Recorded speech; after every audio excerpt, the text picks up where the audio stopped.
주시는 말씀은 에스겔 7장입니다. 드라마 성경으로 함께 묵상하겠습니다. 제 7장.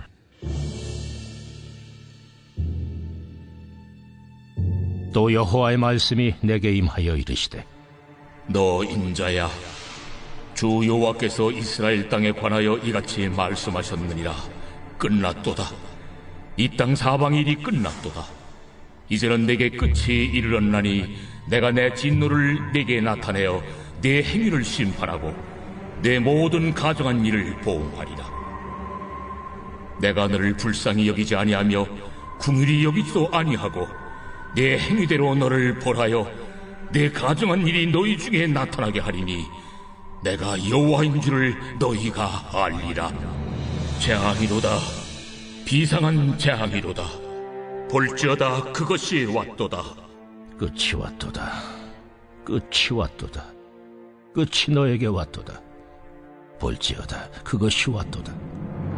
이 땅 주민아, 정한 재앙이 내게 임하도다. 때가 이르렀고 날이 가까웠으니 요란한 날이요, 산에서 즐거이 부르는 날이 아니로다. 이제 내가 속히 분을 내게 쏟고 내 진노를 내게 이루어서 내 행위대로 너를 심판하여 내 모든 가정한 일을 내게 부응하되, 내가 너를 불쌍히 여기지 아니하며 긍휼히 여기지도 아니하고 내 행위대로 너를 벌하여 너의 가정한 일이 너희 중에 나타나게 하리니 나 여호와가 때리는 이임을 내가 알리라. 볼지어다. 그날이로다. 볼지어다. 임박하도다.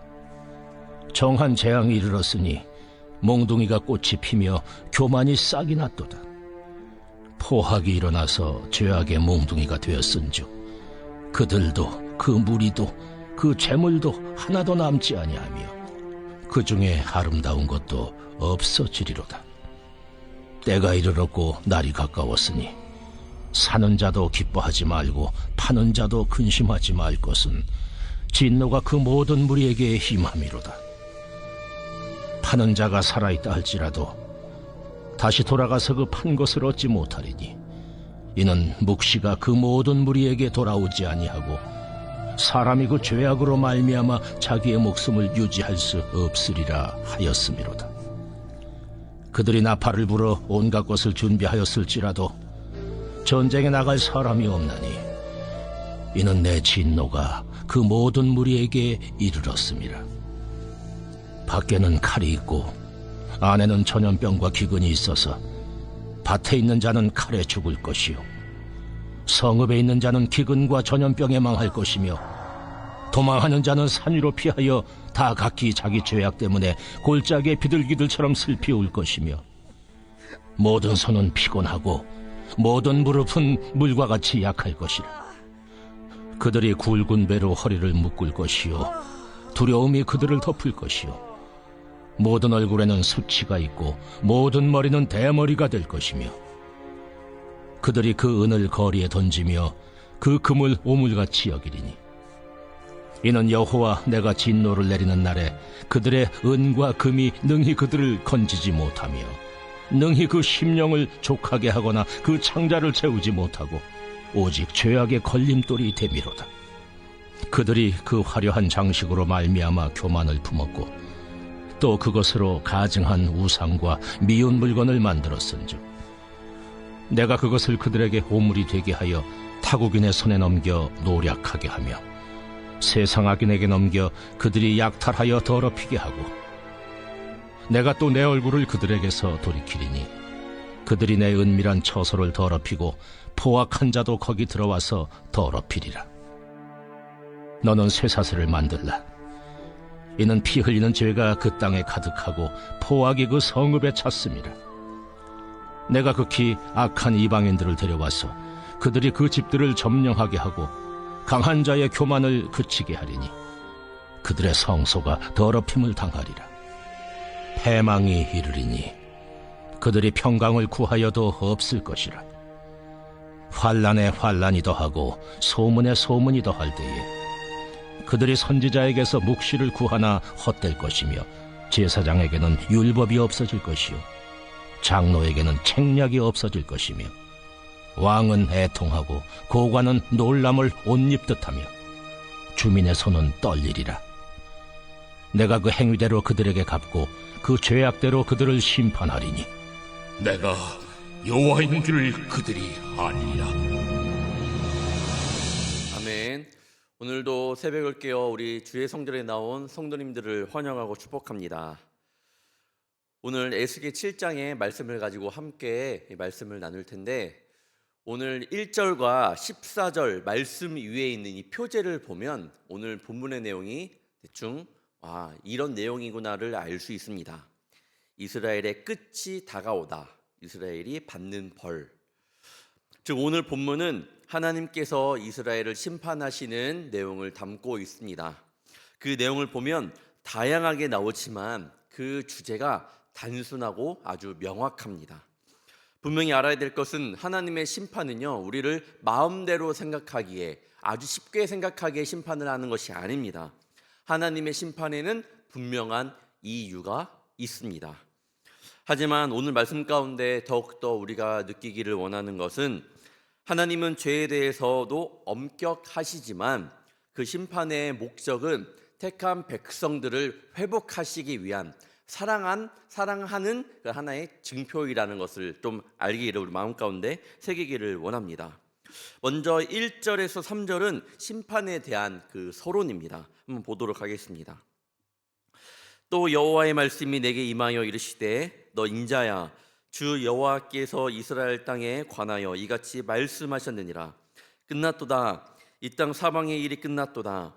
이제는 내게 끝이 이르렀나니 내가 내 진노를 내게 나타내어 내 행위를 심판하고 내 모든 가증한 일을 보응하리라. 오늘의 말씀의 주제는 내 행위를 심판하고입니다.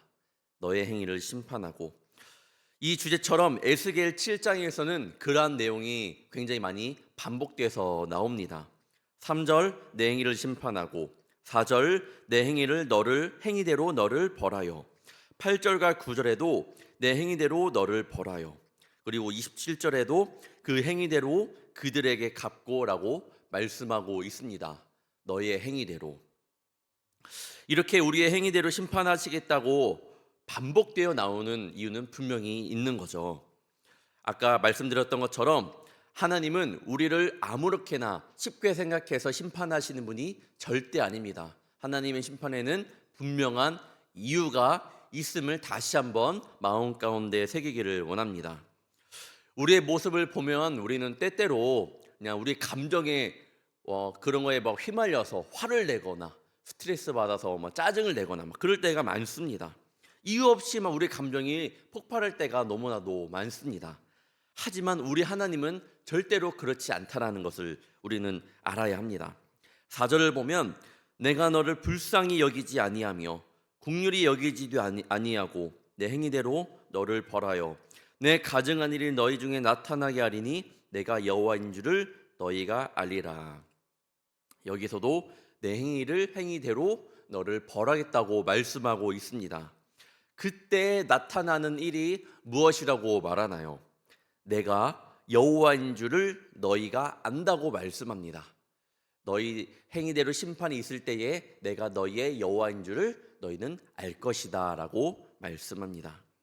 저는 우리 그리스도인들에게 최고의 선물은 매맞지 않고도 하나님의 은혜로 말미암아 하나님을 알 수 있다는 겁니다. 무슨 말이냐? 하나님을 알 수 있는 방법은 두 가지입니다. 하나님의 은혜 가운데 거하면서 기쁨으로 하나님을 아는 방법. 다른 하나는 오늘 말씀처럼 나의 행위대로 벌을 받은 다음에서야 하나님을 아는 그런 겁니다. 오늘은 이번처럼 행위대로 벌을 받은 다음에 하나님을 안다고 하고 있죠. 즉 내가 주님의 은혜 가운데 거하면서 하나님을 아는 것은요, 이거 굉장히 축복된 일입니다. 우리 성도님들 아시겠지만 저는 재수를 했습니다. 건축학과를 가고 싶어서 재도전을 한 거죠. 힘든 재수 생활이었습니다. 그래서 더 기도를 많이 하고 금요일에 혼자 교회 가서 기도하고 집에 가곤 했습니다. 재수했지만 어쩌면 더 교회 생활을 저는 더 열심히 했던 것 같아요. 왜 그런지 모르겠지만 그게 너무 행복했습니다. 그리고 그때 뜨겁게 하나님을 만났습니다.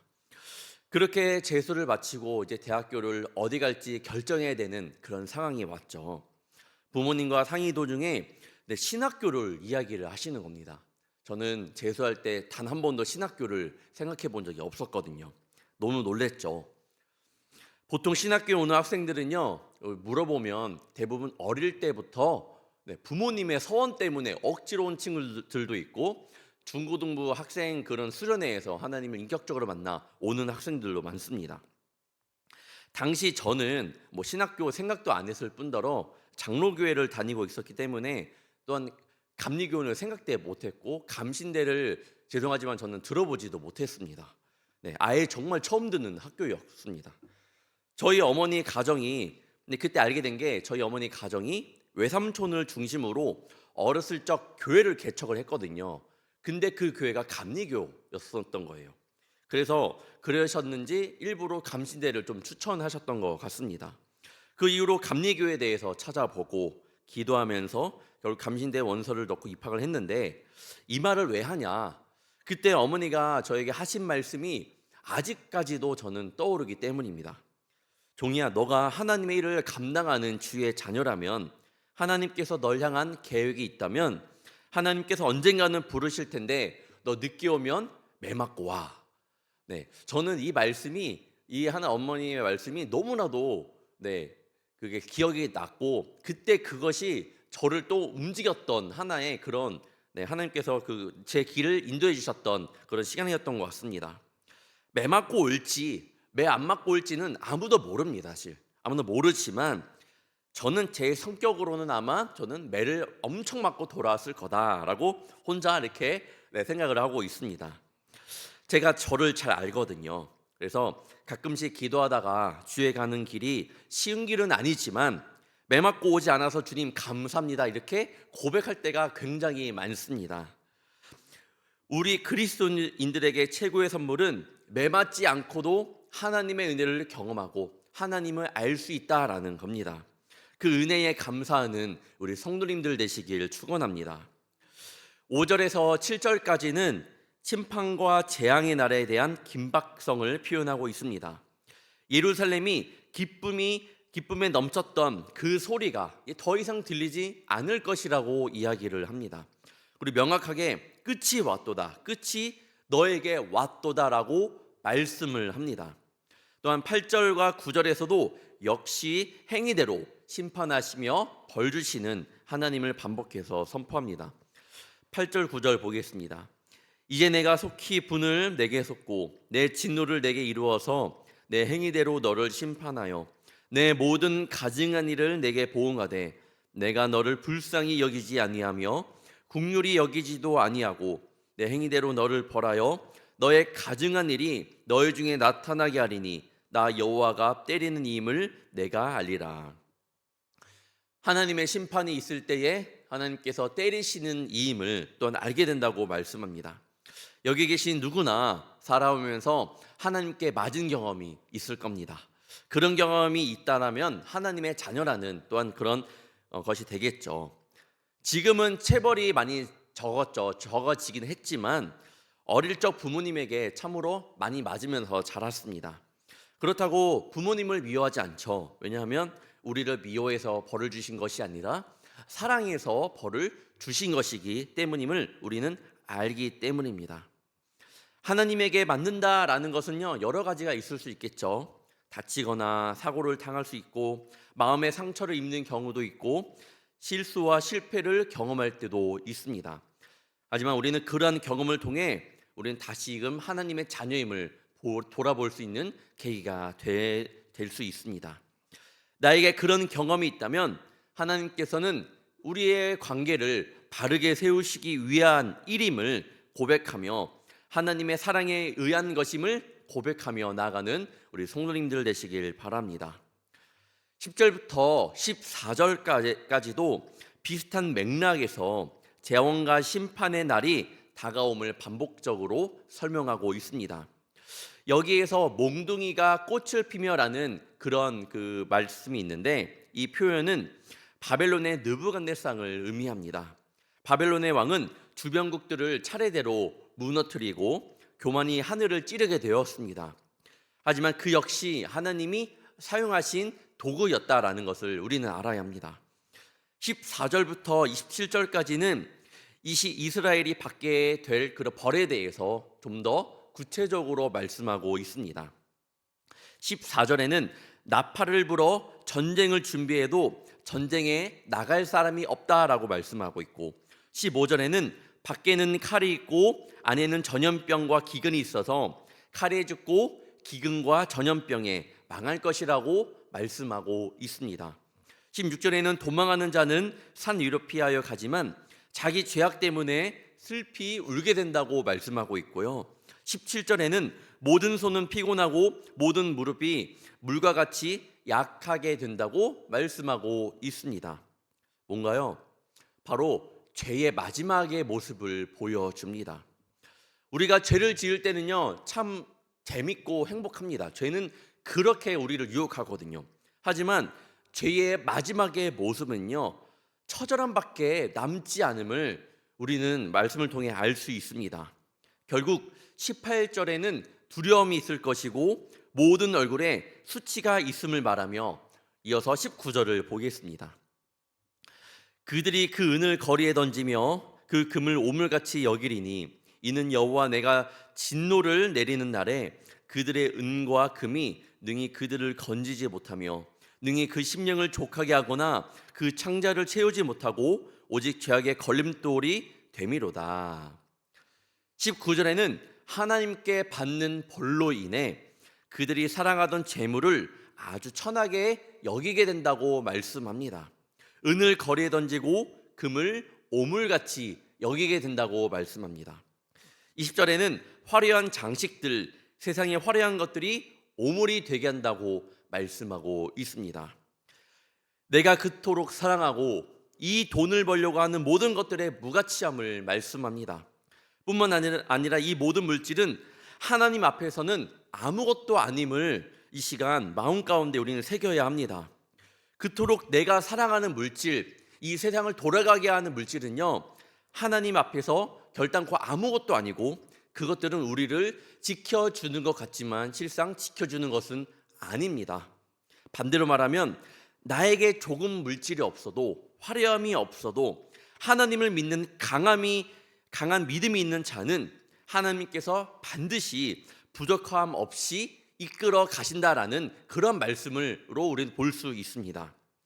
많은 개척교회 목사님들 또한 선교사님들의 그런 고백을 들어보면 그때그때마다 채워주시고 그때그때마다 부어주심이 있었다고 고백을 하는 것을 우리는 많은 간증을 통해 알 수 있습니다. 저는요, 단 한 분도 부족해서 뭘 못했다라는 이야기를 듣지 못했습니다. 어려움은 어려울수록 하나님께서 부어주시는 은혜가 더 컸다고 말씀을 합니다. 우리 하나님 그런 하나님입니다. 아멘이신가요? 마지막 25절부터 27절입니다. 함께 보도록 하겠습니다. 패망이 이르리니 그들이 평강을 구하여도 없을 것이라. 환난에 환난이 더하고 소문에 소문이 더할 때에 그들이 선지자에게서 묵시를 구하나 헛될 것이며 제사장에게는 율법이 없어질 것이요 장로에게는 책략이 없어질 것이며 왕은 애통하고 고관은 놀람을 옷 입듯하며 주민의 손은 떨리리라. 내가 그 행위대로 그들에게 갚고 그 죄악대로 그들을 심판하리니 내가 여호와인 줄을 그들이 알리라. 패망이 임하는 것은 위에서 보았는데 그러면 패망보다 더 큰 패망이 있을까요? 있습니다. 평강을 구하여도 구하여지지 않는다라는 것은요, 패망보다 더 무서운 겁니다. 선지자 제사장에게 구하여도 구하지 못한다고 합니다.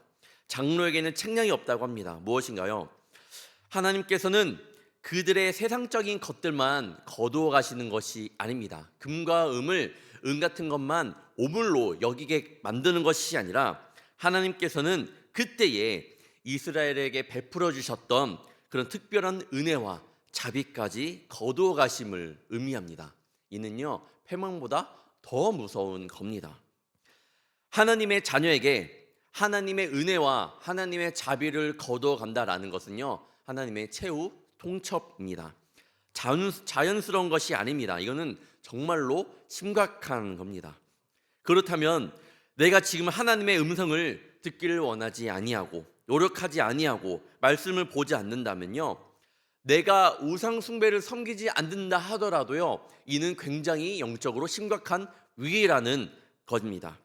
하나님의 백성들은 하나님의 뜻이 보여야만 살아갈 수 있고 하나님의 음성을 들어야 살아갈 수 있지만, 그렇지 않다라는 것은요, 우상 숭배만큼 굉장히 위험한 겁니다. 사랑하는 성도 여러분, 우리의 마음과 생각을 어디에 두고 살아가고 계신가요? 하나님의 뜻을 구하며 나아가고 있는지 이 시간 내 마음을 돌아보기를 바랍니다. 이와는 반대로 우리 마음이 이 세상이 추구하는 은과 금의 화려한 것에 우리 마음이 더 가 있지는 않는지 이 시간 살펴보기를 원합니다. 우리 삶에, 가정에, 직장에, 또한 교회 생활에 문제가 없다면, 그렇게 은과 금에 마음을 두고도 그렇게 더 쫓으면서도 우리 삶 가운데 그런 문제가 없다면 무서운 일임을 자각해야 합니다. 바라옵기는 우리의 마음과 생각과 행동을 돌이키는 그런 오늘 하루가 되기를 바랍니다. 이 썩어질 세상 것의 즐거움에 우리의 마음을 두는 것이 아니라, 어리석은 우상 숭배에 그런 우리의 마음을 두는 것이 아니라, 영원히 절대로 변하지 않는 정말 하나님의 그 진리에 우리의 마음을 두는 귀한 하루가 되시길 바랍니다. 오늘도 하나님의 은혜와 자비를 구하며 하나님께서 나를 이끌어 달라며, 또한 우리 사랑하는 가정과 자녀들을 성령께서 이끌어 달라며 기도하며 나아가는 우리 귀한 성도님들 되시기를 다시 한번 주님의 이름으로 축원합니다. 기도하겠습니다. 사랑의 주님, 오늘도 우리를 말씀 가운데 이끌어 주시니 감사합니다. 우리가 지은 죄대로 행한 대로 갚으시는 하나님이심을 늘 기억하며 우리의 말과 행위가 하나님 앞에서 거룩하게 드려지게 하여 주옵소서. 늘 바라옵기는 주님 앞에 설 때에 늘 칭찬받는 주의 종이 되기를 원합니다. 지금의 모습으로는 한없이 부족하기에 내 힘이 아닌 더욱더 예수 그리스도의 보혈을 의지하며 나아갑니다. 주님께서 이끌어 주옵소서. 오늘도 귀한 예물을 드린 손길들이 있습니다. 감사 헌금과 1,000번째 예물을 드립니다. 하나님의 거신이 당연히 구별해 드리는 것이 마땅한 줄 믿습니다. 주님께 드림이 기쁨이 되게 하시며 그 가운데 채워지는 역사를 경험하게 하여 주옵소서. 또한 기도하는 것마다 응답되는 역사를 보여주시며 그 가운데 하나님의 능력을 보게 하여 주옵소서. 오늘도 주님이 허락하신 삶 가운데로 나아갑니다. 그 가운데 우리가 누리는 그 어떤 것도 우리가 받을 자격과 권리가 있어서가 아니라 오직 하나님이 우리를 긍휼히 여기시는 자비임을 알게 하옵시며 그 속에서 우리 인생을 책임져 주시는 주님을 경험하게 하여 주옵소서. 무엇보다 이 세상의 것에 현혹되지 않도록 성령의 불로 오늘 하루 우리를 지켜 주옵소서. 감사하며 살아계신 예수님의 이름으로 간절히 기도합나이다. 아멘.